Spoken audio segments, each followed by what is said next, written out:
Hello दोस्तों, मैं गोविंदा कुमार आप लोग को अपना यूट्यूब चैनल ऑनलाइन क्लब में क्लासेस में स्वागत करता हूं। दोस्तों, जैसे हम सबको पता है कि बिहार बोर्ड का जो 10th का एग्ज़ाम है वो 14 फरवरी से एग्ज़ाम स्टार्ट होने वाला है, जिसमें फर्स्ट सब्जेक्ट ही मैथ्स डाल दिया है। बहुत सारे स्टूडेंट को मैथ्स में बहुत ज़्यादा दिक्कत होता है, डर होता है कि मैथ्स में क्या होगा क्या नहीं होगा। तो दोस्तों, डरने की कोई बात नहीं है। मात्र आप लोग को हम 20 दिन का क्रैश कोर्स चलाएंगे मैथ्स का, एकदम उसी क्वेश्चन का टाइप बताएंगे जिस टाइप से बोर्ड में एकदम आता है क्वेश्चन। तो डरने की कोई बात नहीं है, एकदम ईमानदारी पूर्वक आप लोग मेहनत कीजिए, आराम से रिजल्ट बन जाएगा। जैसे हम आप लोग को पहला टॉपिक उठा रहे हैं, रियल नंबर। रियल नंबर बहुत ज्यादा इंपॉर्टेंट टॉपिक है, इसमें से बहुत इजी क्वेश्चन रहता है। रियल नंबर यानी कि वास्तविक संख्या। वास्तविक संख्या किसे कहते हैं दोस्तों? तो परिमेय और अपरिमेय संख्याओं को हम लोग वास्तविक संख्या कहते हैं।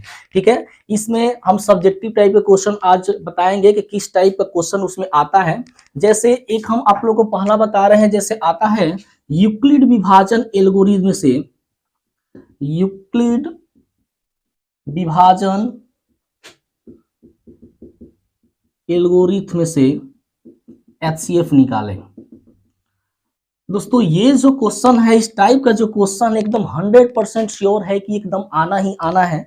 जैसे मैं मान लेता हूं कि एक क्वेश्चन लेते हैं, जैसे 135 एवं 225। यूक्लिड विभाजन एल्गोरिथम से HCF निकालना है किसका दोस्तों? 135 एवं 225 का। ये कंफर्म है कि इस टाइप का क्वेश्चन डाटा चेंज कर सकता है, बट इस टाइप का क्वेश्चन 100% श्योर है कि आएगा ही आएगा। तो दोस्तों चलिए इसको बनाते हैं हम लोग। तो 135 एवं 225, इसमें देख पा रहे हैं कि 225 जो है बड़ा है 135 से, तो लिख देंगे 225 ग्रेटर देन 135। इसमें देख रहे हैं कि 225 बड़ा और 135 छोटा है, तो जो संख्या बड़ा होती है उसको A मान लेते हैं और जो संख्या छोटा होता है उसको B मान लेते हैं। तो हम मानते हैं A बराबर, माना A बराबर 225 एवं B बराबर 135। अब देखिए दोस्तों, लिखेंगे यूक्लिड विभाजन एल्गोरिथम से, यूक्लिड विभाजन एल्गोरिथम से हम लोग बचपन में पढ़े हैं कि भाग को जांच करने का एक नियम होता है, भाज्य बराबर भाजक गुना भागफल प्लस शेषफल। सेम वही लिख देंगे,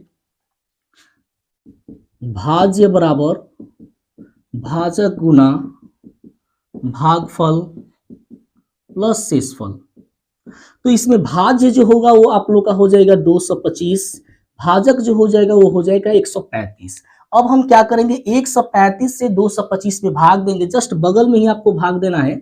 135 से 225 में भाग देंगे तो एक बार में आएगा 135 हो गया, 5 5 0, 12 में से 5 के 5 0 हो गया, 12 में से 3 गया 9, ये क्रॉस हो गया। भागफल आपका दोस्तों आ गया 1 और शेषफल आ गया कितना? 90। यहाँ पे देख रहे हैं कि शेषफल 90 है। हमको इसका प्रोसेस तब तक आगे बढ़ाना है जब तक कि शेषफल 0 ना आ जाए। तो लिख देंगे यहाँ r इज नॉट इक्वल 0 है। अब दोस्तों इसको गायब करेंगे, इसके जगह पे आ जाएगा 135 और 135 के जगह पे आ जाएगा 90। फिर 90 से हम 135 में भाग देंगे, जस्ट इसके बगल में भाग दे देना है, तो एक बार में जाएगा। तो आ गया आपका 13 में से हो गया 4, यानी कि यहाँ पे देख रहे हैं भागफल आ गया 1 और शेषफल जो है वो आ गया 45। फिर अभी भी r का मान 0 नहीं आया है, तो r इज नॉट इक्वल 0। अब 135 को हटाएंगे, इसके जगह पे आ जाएगा 90 और 90 के जगह पे आ जाएगा दोस्तों 45। अब 45 से 90 में भाग देंगे तो 2 बार में जाएगा और शेषफल हमारा कितना बच जाएगा? 0। देखते हैं दोस्तों कि यहाँ पे r बराबर 0 है, अतः HCF 135 225 का हो जाएगा, ये जो होता है यही आंसर हो जाता है 45। इस तरह हम क्वेश्चन आराम से बना सकते हैं। एकदम कंफर्म है कि 2 नंबर का क्वेश्चन एकदम 100% श्योर है कि आने वाला है। दोस्तों आप इसके स्क्रीनशॉट ले सकते हैं। इसमें डाटा चेंज करके आएगा, लेकिन जो क्वेश्चन का टाइप होगा एकदम श्योर रहिए कि इस बेस पे क्वेश्चन आना ही आना है। और हम चलते हैं दूसरा क्वेश्चन उठाते हैं टाइप का।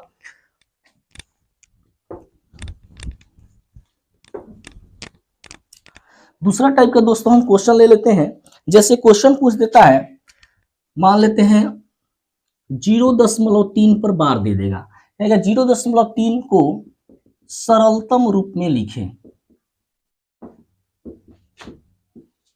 देखो दोस्तों, इस टाइप का क्वेश्चन हम ट्रिक से भी बनाते हैं और सब्जेक्टिव टाइप में बनाते हैं। लेकिन अगर सब्जेक्टिव टाइप का क्वेश्चन देगा तो सब्जेक्टिव के हिसाब से बनाएंगे, अगर ऑब्जेक्टिव टाइप में देगा तो ट्रिक से हम बना सकते हैं। जैसे हम ट्रिक का अगर बात करते हैं तो दिया 0.3 पर बार, तो 3 पर बार का मतलब होता है कि 3 अपने आप को बार बार रिपीट करेगा। तो ट्रिक से एकदम बहुत इजी है, 3 का लिख देंगे 3, 10 इधर एक अंक के बाद एक अंक पर बार है तो एक लिख देंगे 9, 3 एकम 3, 3 के 9, आंसर आ गया। अगर हम और क्वेश्चन लेते हैं जैसे 0.47, इस दोनों पे बार है तो इस 4-7 को लिख देंगे, और दोनों संख्या पे बार है तो इसको 2 9 लिख देंगे। अगर हम एक और टाइप का क्वेश्चन उठाते हैं, जैसे हम अगर लिख दें 4.3 पर बार, तो इसको बहुत इजी तरीके से बना सकते हैं। ये हो जाएगा आप लोग का दोस्तों 43, पूरा 43 लिख देंगे, माइनस जो जिस पे बार नहीं रहता है उसको हम लोग लिख देते हैं। इस पर एक संख्या पर बार है तो एक हम डाल देते हैं 9। अगर इसको हम घटाएंगे तो दोस्तों हो जाएगा 39/9, इसको कटा सकते हैं, 3 के 9 13 दिए 39, 13/3 आंसर। अगर हम एक दूसरा टाइप का क्वेश्चन उठाते हैं, जैसे दोस्तों मान लेते हैं 1.25 और मान लेते हैं इस पे क्या हो गया, केवल 5 पे बार है आपका, तो ये हो जाएगा 125 का 125 पूरा टोटल। जिस संख्या पे बार नहीं रहता है उसको हम लोग हटा लेते हैं और देखते हैं जिस पे बार रहता है उसके लिए 9 डालते हैं, और जिस पे बार नहीं रहे उसके लिए हम एक 0 डाल देंगे। लेकिन यहाँ पे केवल 5 पे बार दिया, यानी केवल खाली 5 अपने आप को रिपीट करेगा। तो पहले टोटल संख्या को हम लोग 125 लिख देंगे, जिस संख्या पे बार नहीं है उसको घटा देंगे। अब देखेंगे इधर से दशमलव की क्या 2 अंक के बाद है, तो जिस पे बार रहता है उसके लिए 9 लिखते हैं, जिस पे बार नहीं है यहाँ पे तो उसके लिए एक 0 लिखेंगे। अब इसको आसानी से घटा सकते हैं, 5 में से 2 गया 3 आ गया, 2 में से 1 गया 1 आ गया, आपका 1 हो गया और 90। अगर कटने वाला हो तो कटा सकते हैं, बट ये कटने वाला तो है नहीं। तो इस तरह ट्रिक से आराम से हम ऑब्जेक्टिव क्वेश्चन कर लेंगे। लेकिन बट अगर सब्जेक्टिव में आ जाएगा दोस्तों तो क्या करेंगे, तो इसको मानकर बनाएंगे। सॉल्व हम यहाँ पे कर रहे हैं, माना कि x बराबर 0.3 पर बार, यानी कि x बराबर 0.33 डैश डैश डैश, इसको समीकरण 1 मान लेंगे। यहाँ पर दोस्त देख रहे हैं कि यहाँ पर दशमलव 1 अंक के बाद है, तो जब 1 अंक के बाद हो तो 10 से गुना करेंगे। अगर यही 2 अंक का बाद होगा तो 100 से गुना करेंगे, 3 अंक का बाद होगा तो 1000 से गुना करेंगे। तो यहाँ पे 1 अंक के बाद है तो लिखेंगे दोनों पक्षों, समीकरण 1 के दोनों पक्षों में 10 से गुना करने पर, तो इसमें जब 10 से गुना करेंगे तो 10x हो जाएगा, और इसमें जब 10 से गुना करेंगे तो 0.1 अंक आगे हटेगा। अगर 100 से गुना यही करते तो 2 अंक आगे हटता, 1000 से गुना करते तो 3 अंक आगे हटता। तो यहाँ पे हो जाएगा आप लोगों को दोस्तों 3.33 डैश डैश डैश समीकरण 2। अब क्या करेंगे, अब लिखेंगे समीकरण 2 माइनस 1 से, तो यहाँ पे 2 हो गया आप लोग का 10x, और ये हो गया 3.33 डैश डैश डैश, यहाँ पे हो गया दोस्तों x, और यहाँ पे हो गया 0.33 डैश डैश डैश। अब देखो दोस्तों दशमलव के बाद इधर भी सेम नंबर, दशमलव के बाद इधर भी सेम नंबर कट जाएगा, तो 3 में से 0 घटाएंगे तो 3 आ जाएगा, और 10x में से एक x घटाएंगे तो 9x आ जाएगा। ये गुना में दोस्तों इधर आ गया तो भाग में 3/9 यानी कि 1/3। तो यहाँ पे देख पा रहे हैं अगर हम सब्जेक्टिव के हिसाब से हल कर रहे हैं तो 1/3 आ रहा है, ट्रिक के हिसाब से भी हल कर रहे हैं तो 1/3 आ रहा है। इस टाइप के क्वेश्चन हम एकदम आसानी से बना सकते हैं। इस टाइप का क्वेश्चन बार बार रिपीट करता है, आता है, इसका डाटा चेंज रहेगा बट जो क्वेश्चन का टाइप है बराबर आता रहेगा। तो दोस्तों अगर समझ में आ गया हो तो इसका स्क्रीनशॉट लीजिए आप लोग, और दूसरा हम लोग सवाल पे चलते हैं। जैसे हम मान लेते हैं एक और टाइप का क्वेश्चन लेते हैं। जो टाइप का क्वेश्चन हम बता रहे हैं दोस्तों एकदम कंफर्म इस बेस पे क्वेश्चन आप लोग प्रैक्टिस कर लीजिएगा, एकदम इस बेस पे क्वेश्चन आता ही आता है। एक 3 नंबर हम टाइप लेते हैं, अभाज्य गुणनखंड निकालें। अभाज्य गुणनखंड निकालें, जैसे एक सवाल हम मान लेते हैं आप लोग का अभाज्य गुणनखंड निकालना है, 400 ले लेते हैं, तो 400 का एकदम नॉर्मली अभाज्य गुणनखंड निकाल देंगे। 2 200 2 100 2 50 2 25 5 5, यानी हो जाएगा 2 गुना 2 गुना 2 गुना 2 गुना 5 गुना 5, यानी कि 2 यहाँ पे कितना बार है दोस्तों, 2 के पावर 4 बार है, और 5 के पावर 2। इस तरह हम अभाज्य गुणनखंड निकाल देते हैं। इस टाइप का भी क्वेश्चन बराबर पूछता है। जैसे क्वेश्चन दे देगा कि अभाज्य गुणनखंड द्वारा एचसीएफ एवं एलसीएम ज्ञात करें, 3 नंबर टाइप के क्वेश्चन हम बता रहे हैं, अभाज्य गुणनखंड द्वारा HCF एवं LCM ज्ञात करें। जैसे मान लीजिए कोई सवाल दे दे, आप नंबर दे दे आप लोग का, जैसे मान लीजिए कि 400 एवं कोई नंबर ले लेते हैं जैसे 50, इसका कहेगा अभाज्य गुणनखंड द्वारा HCF एवं LCM ज्ञात करें। तो यहाँ पे 400 का 400 लिख लेंगे। अब इसका अभाज्य गुणनखंड तोड़ेंगे, तो यहाँ पे साइड में अभाज्य गुणनखंड तोड़ दे रहे हैं। तो सबसे छोटी अभाज्य संख्या क्या है दोस्तों? 2। 2 दूना 4, 2 100, 2 50, 2 25, 5 5, यानी कि 1 2 3 4, 2 गुना 2 गुना 2 गुना 2, 5 गुना 5, यानी कि इसको दोस्तों लिख सकते हैं 2 के पावर 4 और 5 के पावर 2। उसी तरफ 50 को यहाँ पे निकाल लेंगे, तो 50 का हो जाएगा 2 गुना 5 गुना 5, यानी कि 2 गुना 5 का क्या हो गया? स्क्वायर।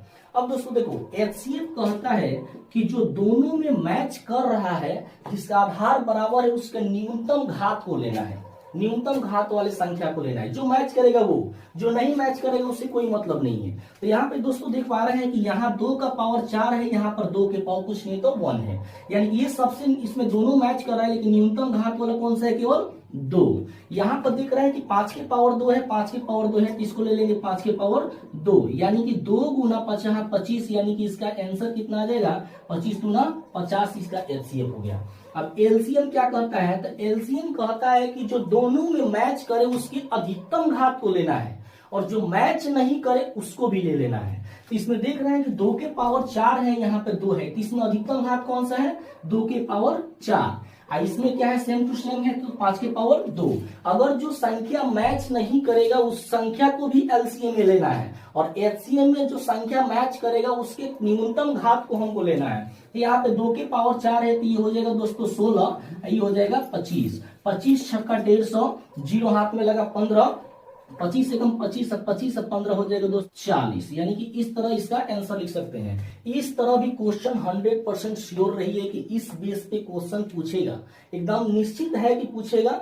ये तो आप लोग कुछ नहीं, अभाज्य गुणनखंड थोड़ा इसका निकाल लेंगे, जो जिसमें आधार मैच करेगा HCF में उसके न्यूनतम घात को लेना है, जो मैच नहीं करेगा उसको छोड़ देना है, और LCM में जो आधार मैच करेगा उसके उच्चतम घात को लेना है, जो मैच नहीं करेगा उसको भी ले लेना है। अगला टाइप दोस्तों देखेंगे कि बहुत ही ज्यादा इंपॉर्टेंट है, ऑब्जेक्टिव में भी पूछता है, सब्जेक्टिव में भी पूछता है, कि क्वेश्चन देगा बिना लंबी विभाजन प्रक्रिया किए बताएं कि दशमलव प्रसार शांत है या अशांत। ये बहुत ज्यादा इंपॉर्टेंट क्वेश्चन है दोस्तों, क्योंकि ऑब्जेक्टिव टाइप में, ऑब्जेक्टिव में एकदम श्योर है कि इसमें से आना ही आना है, और सब्जेक्टिव में भी पूछ सकता है। जैसे कह रहा है कि बिना लंबी विभाजन प्रक्रिया किए बताएं कि दशमलव प्रसार शांत है या अशांत। तो दोस्तों इसका हम एक ट्रिक बता रहे हैं, उसको आप लोग को ध्यान में रखना है, उसको स्टेप को समझ जाइए कि यदि किसी संख्या के हर का अभाज्य गुणनखंड में या केवल या तो 2 आए, नहीं तो 5 आए, नहीं तो दोनों आए, तो उसका दशमलव प्रसार शांत होगा। अगर 2 या 5 या दोनों के अलावा किसी कोई तीसरा संख्या उसमें एंट्री करेगा तो उसका दशमलव प्रसार अशांत हो जाएगा। यानी कि यदि किसी संख्या के हर का अभाज्य गुणनखंड 2 के पावर m या 5 के पावर m या 2 के पावर m 5 के पावर m दोनों के रूप का हो तो उसका दशमलव प्रसार शांत होगा। जैसे हम क्वेश्चन समझते हैं, अगर दे दे 3/25, तो हमको अंश से मतलब नहीं है लेकिन हर से मतलब है। अंश में दोस्तों देख रहे हैं कि 3/3 दिया हुआ है, तो पहले देखेंगे अगर कटने वाला हो तो इसको कटाएंगे, नहीं कटने वाला हो तो प्रोसेस करेंगे आगे। तो 3 25 को देख रहे हैं 5 गुना 5। दोस्तों यहाँ पे देख रहे हैं कि हर में केवल 5 है, तो हम अभी बताएं कि हर में अगर केवल 2 हो या केवल 5 हो या 2 या 5 दोनों हो तो उसका दशमलव प्रसार शांत होगा, या तीसरा कोनो संख्या अगर एंट्री कर गया तो उसका दशमलव प्रसार अशांत होगा। तो इसको आराम से सिंपल हम समझते हैं, इसका दशमलव प्रसार कैसा है दोस्तों, शांत है। अगर कोई क्वेश्चन उठाते हैं, मान लीजिए कि सपोज दैट ले लेते हैं 7/50 ले लेते हैं, तो 7 का 7 कटने वाला तो है नहीं, अगर कटने वाला तो पहले कटाने वाला काम करेंगे। 50 का तोड़ेंगे भाज्य गुणनखंड तो 2 गुना 5 गुना 5 आ रहा है। तो दोस्तों फिर यहाँ पे देख पा रहे हैं कि केवल 2 और 5 ही आ रहा है, तीसरा कोनो संख्या नहीं आ रहा है, तो इसका दशमलव प्रसार क्या हो जाएगा दोस्तों, शांत हो जाएगा। अब हम लेते हैं कोई क्वेश्चन 11 बटा लेते हैं 30, तो 11 बटा 30, 30 का जब तोड़ेंगे तो 2 गुना 3 गुना 5, 3 5 15 दूना 30। तो यहाँ पे दोस्तों देख रहे हैं कि 2 और 5 के अलावा एक तीसरा संख्या 3 भी एंट्री कर गया, यानी कि इसका दशमलव प्रसार दोस्तों क्या हो जाएगा, अशांत हो जाएगा। इस तरह हम आसानी से बिना लंबी विभाजन प्रक्रिया की आसानी से निकाल सकते हैं कि इसका दशमलव प्रसार क्या है क्या नहीं है। ठीक है दोस्तों, अब जो अगला हम टाइप बताएंगे, अब बताने वाले हैं कि कौन सी जैसे आता है सीधे 5 नंबर में कि निम्नलिखित में बताया कि यह संख्या अपरिमेय है, तो इसका सिद्ध करना है दोस्तों। ठीक है, तो उसका हम लोग आप लोग को नेक्स्ट वीडियो में बताएंगे कि कैसे उसको सिद्ध किया जाता है।